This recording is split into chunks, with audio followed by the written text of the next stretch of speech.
할렐루야. 부활절 세 번째 주일입니다. 그리고 오늘은 또 어린이 주일이기도 하죠. 오늘 함께 예배하는 교우들 주님의 이름으로 환영합니다. 우리가 부활절에서 강림절, 성령 강림절에 이르는 시간이 50일이죠. 성령 강림절이 오순절이기 때문에, 그래서 부활절의 그 7주간의 기간을 기쁨의 50일이라고 그렇게 부릅니다.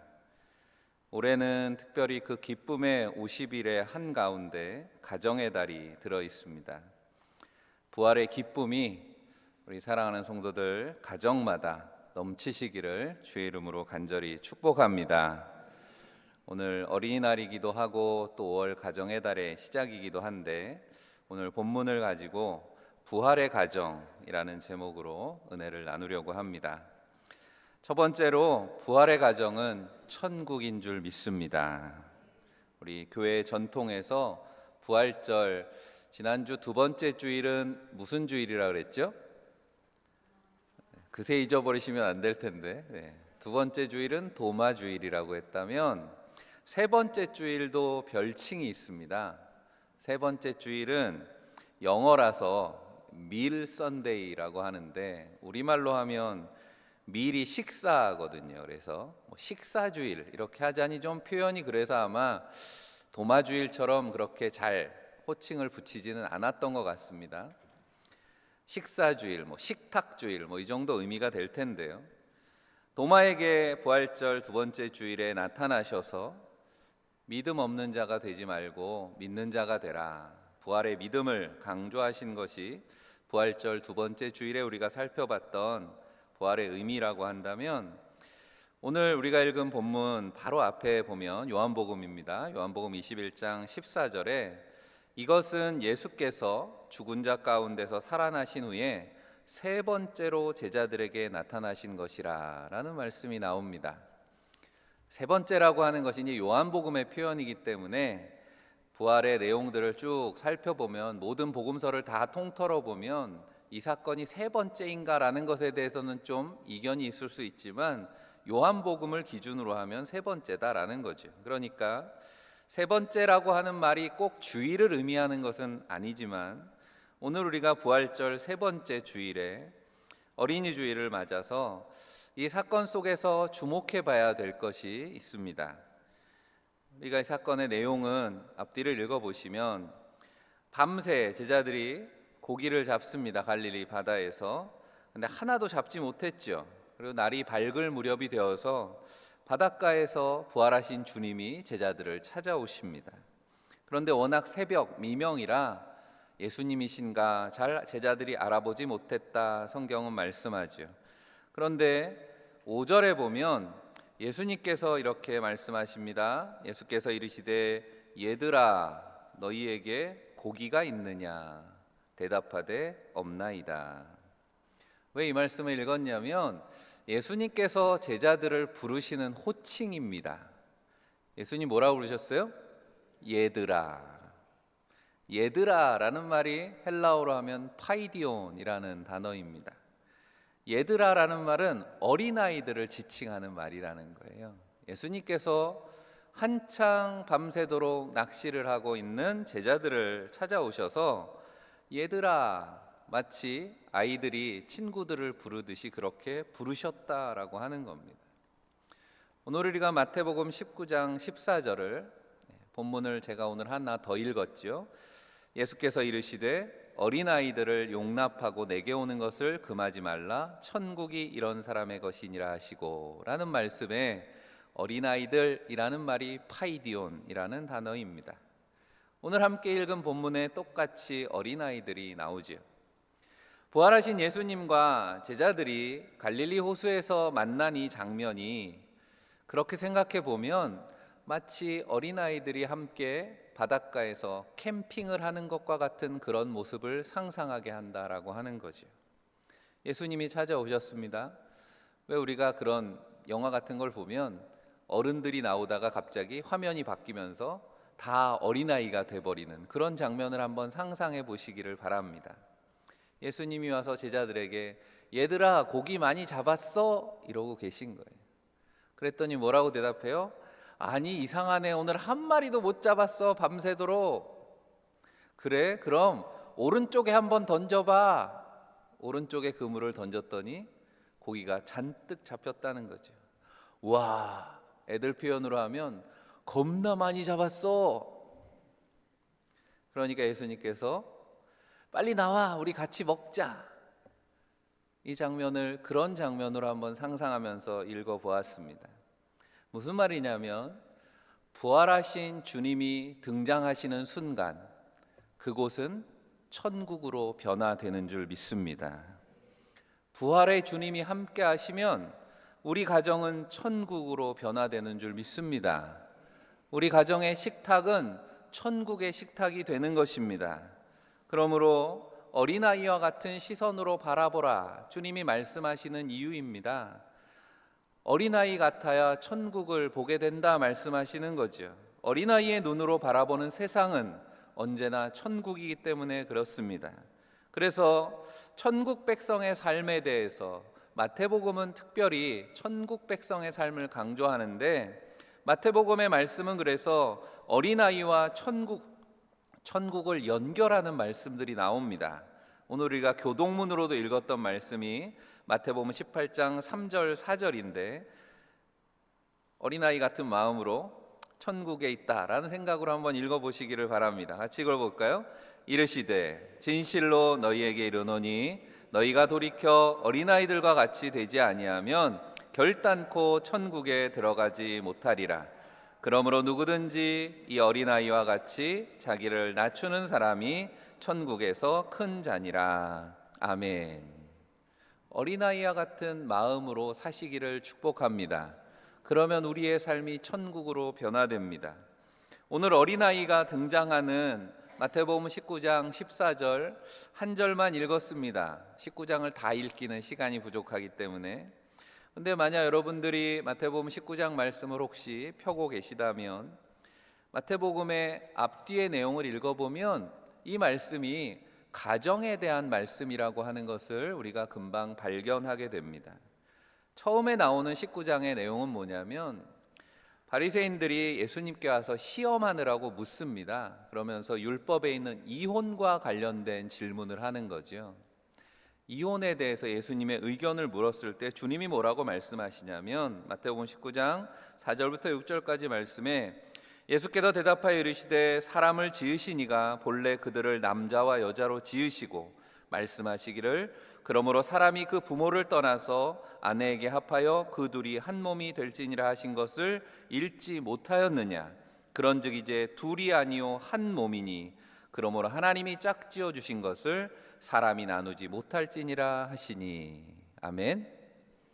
우리 결혼식 때마다 읽는 그런 말씀이기도 한데, 창세기에 모든 것의 시작에 대해서 말씀하면서 어떻게 가정이 시작되었는가, 하나님께서 남자와 여자를 지으시고 한 몸이 되게 하셨다. 성경은 그렇게 말씀합니다.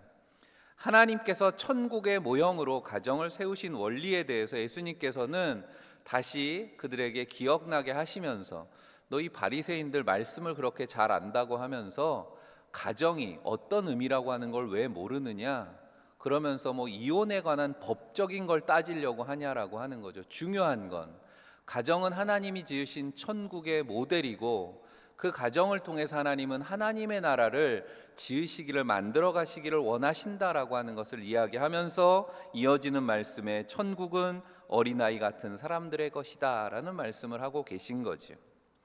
창세기에 보면 천국의 가정을 향한 축복의 말씀이 있습니다. 그게 뭡니까? 바로 생육하고 번성하라 라고 하는 말씀입니다. 어떻게 해야 우리가 생육하고 번성합니까? 자녀를 낳아야죠. 그러니까 자녀를 낳아야 됩니다. 그것이 하나님의 뜻에 합한 삶입니다. 자녀는 그렇게 하나님이 약속하신 축복의 열매이기 때문입니다. 그리고 그 자녀를 통해서 우리는 영생을 바라보게 되는 것입니다. 영원을 향한 소망이 자녀들에게 있습니다. 그래서 어린아이들에게서 우리는 하나님의 나라를 발견할 수 있다 말씀하는 거죠. 우리는 육신의 한계를 가지고 있습니다. 그래서 우리에게 시간은 유한합니다. 하지만 하나님께서는 자녀라고 하는 축복을 허락하셨습니다. 우리의 육신의 한계를 뛰어넘는 것입니다. 자녀들을 통해서 우리의 시간이 연장되는 것 아니겠습니까? 우리는 자녀들을 통해서 미래를 바라보게 되는 거죠. 중요한 것은 사랑하는 자녀들이 천국의 사람들로 자라는 것입니다. 하지만 어떻습니까? 하나님의 형상을 닮아야 되는 자녀들이 죄와 세상의 욕망에 물들어가고 있지는 않는가? 우리의 삶을, 우리의 주변을 돌아보면 그렇습니다. 마태복음 19장에서 천국은 어린아이와 같은 사람들의 것이다 라고 말씀하시는 그 내용에 이어서 나오는 내용이 바로 부자 청년에 대한 이야기였습니다. 예수님께 한 부자 청년이 찾아옵니다. 마태복음 19장 16절에 선생님이여 내가 무슨 선한 일을 하여 영생을 얻으리이까. 이 청년이 영생에 대한 소망을 품었다라고 하는 건 굉장히 고무적이죠. 왜냐하면 젊다라고 하는 건 무슨 의미입니까? 내일 일을 별로 생각하지 않죠. 눈앞의 것만 보고 살아가는 거죠. 그런데 이 청년이 영생을 고민하고 있습니다. 하지만 세상이 추구하는 가치에 매여서 그만 천국의 비전을 잃어버렸습니다. 그래서 예수님의 말씀 앞에 고민하는 거죠. 너 가진 거 다 팔아서 이웃에게 나눠주고 나를 따르라. 그게 영생의 길이야. 말씀하실 때 이어지는 19장 22절에 보면 그 청년이 재물이 많음으로, 재물이 많다는 게 단순히 소유가 많다는 그런 의미이기보다는 세상에 미련이 많은 거죠. 그러다 보니 이 말씀을 듣고 근심하며 가니라. 안타깝게도 그렇게 말씀은 끝납니다. 영생을 추구하며 나왔습니다. 하지만 세상의 욕심이 장애가 되어서 떠나가는 청년의 모습을 보시며 주님께서 뭐라고 말씀하십니까? 예수께서 제자들에게 이르시되 내가 진실로 너희에게 이르노니 부자는 천국에 들어가기가 어려우니라. 우리가 가정의 문제들을 생각해 보면 하나님께서 가정을 지으셨고 하나님의 축복의 선물이 자녀들입니다. 무슨 말입니까? 자녀는 내 거가 아니라 하나님이 맡겨주신 하나님의 선물이라고 하는 건데 요즘은 부모가 하나님이 되어버렸습니다. 그래서 자녀들을 하나님께서 기르시고 책임지셔야 되는데 부모가 기르고 책임지려고 한다는 거죠. 하나님은 우리를 가장 완전한 길로 완벽하게 인도하시는 줄로 믿습니다. 그런데 부모가 그 역할을 하려다 보니 어떻게 되었습니까? 자녀들에게 완벽한 세상을 물려주고 싶어 합니다. 부모의 욕심이죠. 하지만 그런 욕심의 결과는 어떻게 되었는가? 안타깝지만 현실이 그렇지 않습니까? 우리나라 OECD 국가에 속한 강대국이 되었지만 안타깝게도 청소년 자살률 1위 국가가 대한민국이라고 하는 거죠. 부모가 하나님의 역할을 대신하려고 했을 때 어떤 결과가 오는가라는 것을 우리가 체감하고 있는 겁니다. 죽음 이기시고 부활하신 주님만이 우리의 가정의 소망이 되는 줄 믿습니다. 우리가 가족을 식구라고 부릅니다. 부활하신 주님이 우리 가정의 식탁의 주인 되시는 믿음의 가정들이 다 되시기를 간절히 바랍니다. 그래서 천국의 소망 품은 가정으로 우리 자녀들이 회복되기를 간절히 축복합니다. 두 번째로 오늘 본문에 생각해 볼 것은 부활의 가정에는 사랑의 사명이 있다라고 하는 것입니다. 요한복음 21장 말씀을 좀 더 생각해 봅니다. 갈릴리 바닷가에서 예수님과 제자들이 그렇게 어린아이처럼 함께 아침에 식사를 나눕니다. 그런데 이 식사 장면은 단순한 그저 아침 식사가 아니었다는 걸 우리는 이어지는 오늘 본문 말씀 속에서 깨닫게 되죠. 죽음 이기시고 부활하신 예수님과 함께하는 식탁이었기 때문에 이 식사는 천국의 식탁이라고 하는 겁니다. 부활하신 주님이 함께 하시면 다시 말씀드리지만 우리의 평범한 일상이 천국이 되는 줄 믿습니다. 그러면 천국은 어떤 곳일까?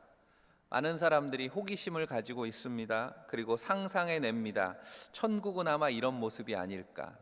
그런 게 많은 문학과 예술에 반영이 되어서 또 우리는 그것을 거꾸로 문학과 예술에 반영되어 있는 천국의 모습을 진짜 천국으로 착각하기도 합니다. 하지만 성경을 보면 천국에 대해서 별로 많은 말씀을 해주지 않습니다. 천국은 그렇게 우리가 물리적으로 눈으로 볼 수 있는 것이 아니기 때문에 구체적인 이미지는 별로 많지 않지만 한 가지 분명한 것은 천국은 부활하신 주님이 함께 하시는 곳인 줄 믿습니다. 이것만큼은 변함없는 진리죠. 영원하신 하나님이 우리와 함께 하십니다. 오늘 부활하신 주님이 함께 하시는 갈릴리 바닷가는 어떤 곳입니까? 천국을 경험하는 곳이었습니다. 그곳에서 베드로는 어떤 천국을 경험했습니까? 주님이 베드로와 나눈 대화 속에 천국의 삶은 이런 것이지 라고 하는 것을 깨닫게 하는 내용들이 담겨 있습니다. 그래서 오늘 15절부터 17절 짧은 말씀입니다.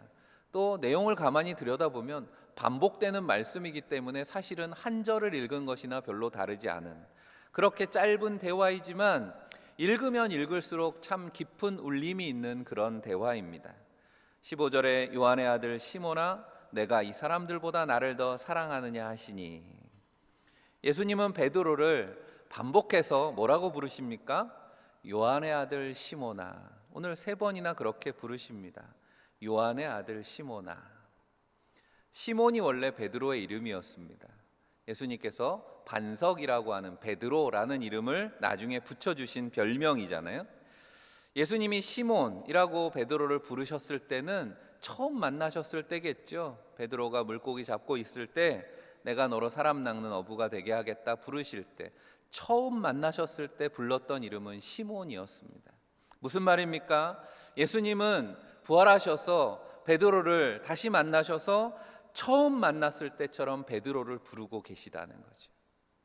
사실 부활하신 주님을 만나기 전에 베드로의 마음은 어땠습니까? 예수님을 십자가 앞에서 부인했습니다. 나 저 사람 모릅니다.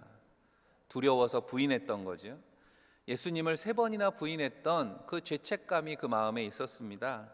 그런데 다시 만난 주님이 아무 일도 없던 것처럼 처음 만났을 때처럼 시몬아 이렇게 불러주셨다라고 하는 겁니다. 사랑하는 성도 여러분, 천국은 그런 곳입니다. 우리의 일상이 천국이 될 때 우리의 모든 죄와 허물이 용서받게 되는 줄 믿습니다. 우리의 죄와 허물, 모든 잘못이 십자가 주님의 은혜로 다 가려지고 잊혀지고 기억되지 않는 곳, 그곳이 천국이라고 하는 겁니다. 어린아이 같다라는 말이 그런 말 아니겠습니까? 아이들은 어떻습니까? 어제 막 싸우고 다투고 해도 오늘 또 새로 만나면 리셋되는 거죠. 우리는 오늘 사이좋은 친구처럼 또 그렇게 뛰어노는 거, 그런 게 아이들의 모습 아니냐고 하는 거죠. 천국은 그런 곳입니다. 그리고 주님은 시몬아라고 그렇게 단순히 부르지 않으시고 요한의 아들 시몬이라고 부릅니다. 그 자리에 다른 시몬이 있어서 구분하느라고 그렇게 부르신 게 아니죠. 베드로와 단둘이 서 있는데 요한의 아들 시몬이라고 왜 구분해서 그렇게 부르셨을까? 요한의 아들은 어린아이라는 거죠. 처음에 말씀했던 것처럼 어린아이를 부르듯이 베드로를 부르고 계신 겁니다. 요한의 아들 시몬아. 부활하신 주님이 함께 하시는 천국에서 우리는 그렇게 모두 어린아이가 됩니다. 죄로 물든 우리의 옛사람은 사라지고 그리스도 안에서 새 사람을 입습니다. 우리가 잘난 것이 있어서 잘한 것이 있어서 의롭게 되는 것이 아니라고 성경은 말씀합니다. 우리를 사랑하시는 주님의 그 사랑 덕분에 우리는 순수하지 않아도 주님이 우리를 순수하게 바라보신다라고 하는 거죠. 그리고 주님은 우리를 그 사랑으로 초대하시는 분입니다. 오늘 2부 예배 시간에 우리가 유아 세례를 하게 될 텐데, 유아 세례를 하면서 부모님들에게 묻습니다. 사실 유아 세례는 아이가 받지만 부모님의 믿음으로 받는 거잖아요. 그래서 하나님이 맡기신 자녀들을 믿음으로 양육하고 신앙의 모범을 보이면서 하나님의 자녀된 삶을 살아가도록 인도하겠습니까? 이렇게 물어보거든요. 갈릴리 이 물가에서 마치 예수님은 베드로에게 문답을 하시는 겁니다. 3번이나 다시 사랑의 사명을 맡겠느냐라고 묻고 계시는 거죠.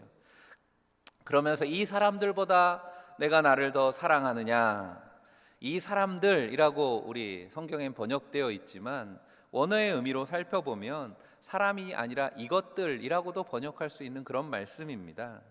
처음 베드로를 제자로 부르셨을 때, 나를 따라오너라 하셨을 때 베드로가 어떻게 따랐다고 성경은 말씀합니까? 자기의 가진 것을 다 버려두고 그리고 예수님을 따랐다 말씀하는 거죠. 주님께서는 다시 베드로에게 그 믿음을 확인하시는 거죠. 베드로야 사랑하니? 그러면 처음에 나를 따를 때 그 마음, 첫사랑으로 다시 나와 함께하지 않겠느냐? 주님은 베드로가 첫사랑을 회복하기를 원하셨습니다. 베드로를 향한 그 부르심은 오늘 함께 예배하는 우리를 향한 부르심이기도 한 줄 믿습니다. 주님이 3번 불러주셨어요. 요한의 아들 시몬아, 내가 나를 사랑하느냐? 3번 부르십니다. 제가 자주 말씀드리지만 3번 부르시는 건 완전한 부르심이라고 하는 거죠. 주님이 말씀하시는 사랑은 그렇게 완전한 사랑이었습니다. 내가 나를 사랑하느냐라고 말씀하실 때 사랑이라는 단어는 헬라어로 아가파오라는 아가페의 사랑을 의미하는 거죠. 하나님의 사랑, 이 땅에는 없는 사랑, 영원한 사랑, 변하지 않는 사랑, 그런 사랑으로 우리를 불러주십니다.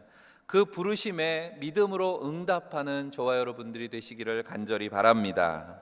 주님이 그렇게 사랑으로 부르시면서 맡기시는 사랑의 사명이 무엇이라고 말씀하고 있습니까? 역시 3번 나와 있는데 3번 표현이 조금씩 다르기 때문에 15절에는 내 어린 양을 먹이라 말씀하셨어요. 첫 번째는 어린 양을 먹이라고 하시고 16절에는 내 양을 치라 말씀하십니다. 먹이라가 아니라 이번엔 치라. 그리고 양도 어린 양이 아니고 이제 큰 양입니다. 마지막 17절에는 다시 한번 내 양을 먹이라 말씀합니다. 우리가 자녀를 양육하는 것을 생각해 보면 쉽게 이해가 되죠. 사랑이라고 하는 건 한없이 부어주는 거지요. 어렸을 때부터 어린 아이를 먹입니다. 그러면 그 아이가 자라죠. 그러면 아이를 양육합니다. 먹이는 걸로만 되지 않잖아요. 그렇지만 그러고 나면 어느 정도 크고 나면 더 이상 해줄 게 없습니까? 그렇지 않죠. 나이가 들고 커도 사랑은 내리사랑 계속해서 부어지는 거죠. 어린 양을 먹이는 것에서 시작해서 기르고 또 먹이고 사랑의 사명에는 끝이 없습니다. 우리가 자녀를 기르는 일이 그렇습니다. 교회도 마찬가지입니다. 교회도 양육을 합니다. 우리 교회 올해 양육부를 새로 만들고 새가족에서부터 장로님들까지 말씀 양육이 새롭게 시작이 되었습니다. 우리 장로님들도 어제 새벽에 함께 모여서 말씀을 나누고 사랑을 나누고 있습니다. 또 어제 오후에는 누구나 성경 세미나가 시작이 되었습니다. 우리 신앙의 수준에 따라서 꾸준히 양육을 받게 될 것입니다. 중요한 것은 이게 양육부의 사역이 아니라고 하는 겁니다. 주님이 우리에게 맡겨주신 사랑의 사명인 줄로 믿습니다. 주님을 향한 사랑입니다. 변함없는 사랑으로 우리를 먼저 사랑하신 주님의 그 사랑을 따라가는 것입니다. 그 사랑의 자리에 함께 하시는 여러분들이 다 되시기를 바랍니다. 그런데 오늘 주님께서 베드로를 만나서 3번이나 반복해서 마치 세례문답을 하듯이 내가 나를 사랑하느냐 질문에 베드로는 근심했다 마지막에 말씀합니다. 왜 그렇습니까? 주님이 말씀하시는 사랑은 아가파오, 완전한 사랑, 영원한 사랑이었기 때문에 그렇습니다. 베드로야, 내가 나를 이렇게 사랑할 수 있냐 물으시니 베드로는 근심할 수밖에 없었습니다. 왜냐하면 내가 그렇게 하나님을 사랑할 수 없기 때문에 베드로는 차마 주님의 그 사랑을 입에 담을 수가 없었습니다. 우리가 이게 우리말로는 잘 마음에 와닿지 않는 내용인데 예수님은 계속해서 아가파오라고 물으셨는데 베드로는 반복해서 대답하는 것이 필레오라고 대답했기 때문에 그렇습니다. 베드로야, 네가 나를 사랑하느냐? 아가파오메 이렇게 물으실 때 베드로는 주님이 아시지 않습니까? 제가 주님을 사랑하는 걸. 그런데 제 사랑은 주님 같은 사랑일 수는 없습니다. 저는 연약합니다 라고 말하고 있는 것입니다. 나는 인간적인 사랑의 한계를 넘을 수 없음을 절감했기 때문에 주님의 부르심 앞에 부끄럽고 또 자신을 품어주시는 주님의 무한하신 사랑 앞에 예수님을 부인하고 배신했던 자신을 품어주시는 그 사랑 앞에 부끄러울 수밖에 없었다라고 하는 거지. 그럼에도 주님은 우리에게 사랑의 사명을 담아주십니다. 그래, 괜찮다. 그래도 너에게 내 사명을 맡긴다. 내 양을 먹이라 말씀하십니다. 우리에게 맡겨주신 영혼, 자녀들은 내 것이 아니라 주님의 것인 줄 믿습니다. 내 양을 먹이라. 내가 함께 하겠다라는 말씀이 되는 거죠. 내 것이 아니라 주님의 것을 맡았을 때 부활의 주님이 우리와 함께 하시면 우리는 비록 주님과 같은 사랑을 감당할 수 없지만 함께 하시는 주님의 그 사랑이 우리를 영원한 주님의 사랑의 길로 인도하시는 줄로 믿습니다. 그렇게 부활의 주님이 함께 하시는 가정마다 맡겨주신 사랑의 사명 감당하는 복된 가정 되시기를 주의 이름으로 간절히 축복합니다. 마지막으로 부활의 가정은 비전을 품습니다. 안타깝게도 오늘날 많은 가정이 믿음의 계승에 어려움을 겪는 모습을 봅니다. 그리고 교회 학교에서는 작년인가요? 한번 말씀을 드렸죠. 교회 학교가 선교지입니다. 이런 구호를 외쳐야 될 지경이 되었습니다. 왜 선교지라고 하냐면 선교지에 선교학에서 복음화율이 2%에 미치지 못하면, 그러니까 100명 중에 2명 이상이 크리스찬이 아니면 그곳을 미전도 종족이라고 부릅니다. 무슨 말이냐면 스스로의 힘으로 외부의 지원이 없이 복음화되기 어렵다라는 거죠. 그래서 선교해야 된다는 거죠. 미전도 종족에는 그래서 선교사를 파송하고 그곳에서 복음을 가르쳐야 되고 지원해야 되는 그런 곳이 바로 선교지가 되는 것입니다. 교회 학교가 선교지입니다라는 말은 무슨 뜻이겠습니까? 예전에는 교회 학교가 그저 교회 학교 이름 붙여놓으면 아이들이 찾아오고 부흥했는지 모르지만 이제는 마치 선교지를 대하듯이 선교사를 파송하고 그곳에 끊임없이 자원을 공급하고 그래야 복음화가 될 수 있다라는 의미가 되는 겁니다. 왜 그렇습니까? 자녀들은 세상에 물들어가 점점 교회에서 멀어지고 신앙은 부모 세대에서 단절되고 있다는 거죠. 교회가 프로그램이 부족해서 우리가 물질이 없어서가 아니라고 하는 거죠. 그 원인에는 가정의 문제들이 있다는 거죠. 가정이 천국의 모형이 되지 못하기 때문에 자녀들에게 예수님이 살아계심을 삶으로 보여주는 부활의 믿음에 있는 가정이 되시기를 간절히 축원합니다. 우리가 자녀들은 부모의 뒷모습을 보고 자란다 그렇게 이야기합니다. 자녀들이 부모들과 함께 기도하는 가정 되기를 원합니다. 말씀에 의지해서 살아가는 부모들의 모습을 보여주시기를 바랍니다. 어떤 어려움 속에서도 늘 하나님을 의지하는 부모님들의 모습이 있기를 바랍니다. 이런 것들이 자녀들에게 진짜 신앙을 전해주는 통로라고 하는 거죠. 우리가 예전에는 대가족, 드라마에도 그런 장면들이 많이 나오던데 늘 밥 먹는 장면이 나오죠. 예전에는 밥상머리 교육이라는 표현이 있었습니다. 하지만 이제는 어떻습니까? 가족 안에서도 식탁의 교제는 점점 줄어드는 시대. 그래서 어린아이들을 교육하는 일이 점점 어려워진다라고 하는 거죠.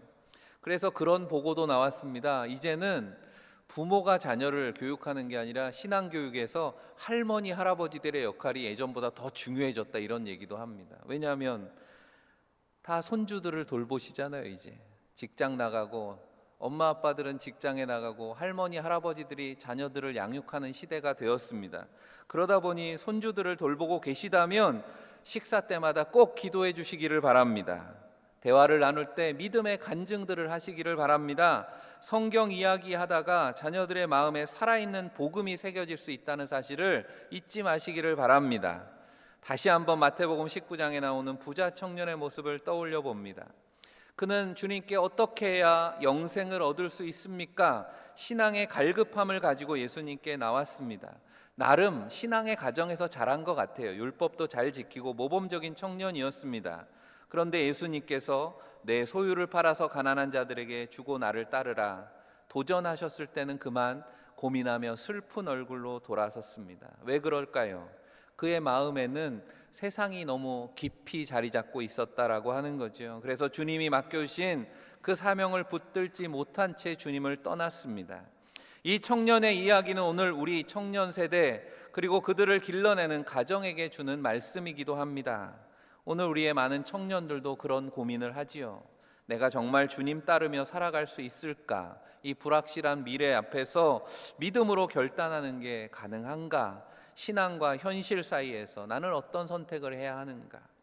이러한 고민이 단지 개인의 문제가 아니라 신앙에 뿌리 내린 가정의 부재, 가정의 신앙의 약화와도 관련되어 있다라고 하는 거죠.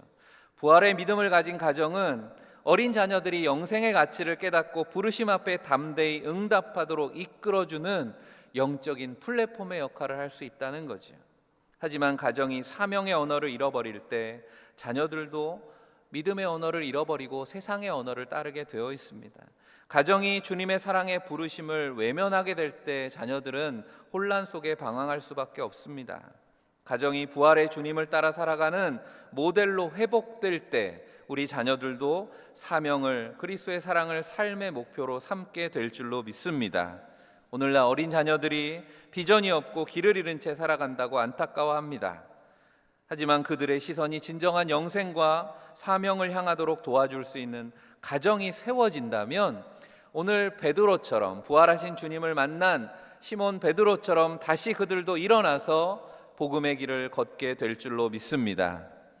오늘 부활절 세 번째 주일, 단지 예수님의 식탁에 앉는 것을 기념하는 날이 아니라 이제 우리가 그 식탁에서 일어나서 세상을 향해 나아갈 차례임을 상기하는 그런 날이 되시기를 바랍니다. 부활의 믿음을 가진 가정, 이 땅에서 세상과 타협하지 않고 하나님의 사명을 따라 살아가는 비전 있는 공동체가 될 줄로 믿습니다. 그런 가정들이 바로 다음 세대에게 참된 소망을 보여주는 가정이고, 청년들에게 믿음의 선택을 격려하고 독려하는 가정이 되고, 부활의 주님과 함께 사명을 살아내는 가정이 될 줄로 믿습니다. 사랑하는 성도 여러분, 부활절 세 번째 밀 선데이라고 불렀습니다. 우리 가정마다 부활하신 주님이 함께 하시는 믿음의 식탁이 회복되는 공동체 되시기를 간절히 바랍니다. 그래서 천국을 품은 가정, 사랑의 사명을 감당하는 가정, 미래의 비전을 품은 가정들이 다 되시기를 주님의 이름으로 간절히 축복합니다. 기도하겠습니다. 살아계신 하나님, 어린이 주일 주님 앞에 모여 예배하게 하심을 감사합니다. 주님이 지으신 복된 가정마다 부활의 주님을 모신 천국 되게 도와 주옵소서. 부활의 소망과 사랑을 품은 가정 되기를 원합니다. 우리 어린 자녀들이 그리스도 안에서 말씀으로 양육되는 가정 되기를 원합니다. 세상의 가치에 매여 방황하는 자녀들을 불쌍히 여기시고 주님의 사랑으로 인도하시고 가정 안에서 하나님의 나라의 비전을 품게 도와 주옵소서. 죽음 이기시고 부활하신 우리 구주 예수 그리스도 이름 받들어 간절히 기도하옵나이다. 아멘.